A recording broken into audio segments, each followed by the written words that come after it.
ફરી એકવાર મારી ભવિષ્યવાણી તો સાચી પડી, પણ મેં વિચાર્યું નહોતું એટલી હલકાઈ પર આમ આદમી પાર્ટીના નેતાઓ ઉતરી પડ્યા.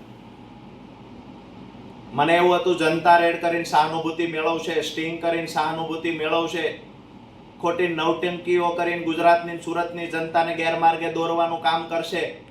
મેં એવું ક્યારેય નહોતું વિચાર્યું કે એક દીકરીનો પણ, સગીર વયની દીકરીનો પણ ઉપયોગ કરી અને મત મેળવવા માટે, સત્તા મેળવવા માટે આટલી હલકાઈ પર અમુક લોકો આમ આદમી પાર્ટીના નેતા ઉતરી પડશે.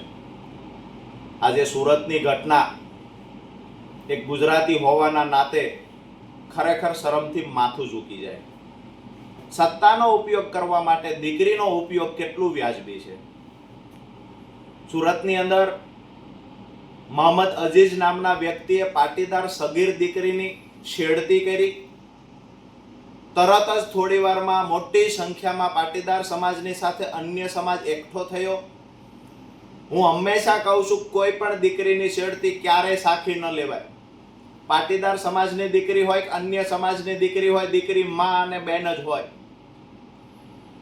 તકલીફ અને દુઃખ એ વાતનું છે કે દીકરીની છેડતી થઈ, મોહમ્મદ અઝીઝ નામના વ્યક્તિએ છેડતી કરી, પોલીસે તરત એને પકડી લીધો, મેથી પાક ચખાડ્યો, કાયદેસરની કાર્યવાહી ચાલુ કરી. પરંતુ એ અરસાની અંદર તરત જ મોટી સંખ્યામાં એક ટોળું ભેગું થાય છે, એક સમાજના લોકોને ઉશ્કેરીને ભેગા કરવામાં આવે છે. ત્યાર પછી આયોજનપૂર્વક ત્યાં દેકારો હલ્લાબોલ કરી ભાજપની વિરુદ્ધમાં નારા લગાવવામાં આવે છે, ભાજપની વિરુદ્ધમાં આક્રોશ ઉભો કરવાની કોશિશ કરવામાં આવે છે. ખરેખર છેડતી સાથે પાર્ટીને કાંઈ લેવા દેવા ન હોય. છેડતી થઈ છે 100% એવા લોકોને મેથી પાક ચખાડવાનો હોય, એવા લોકોને જિંદગીમાં ક્યારેય બીજો કોઈ માણસ છેડતી ન કરે એવી કાર્યવાહી એના પર થવી જોઈએ ને, જે સુરત પોલીસ કરી રહી છે.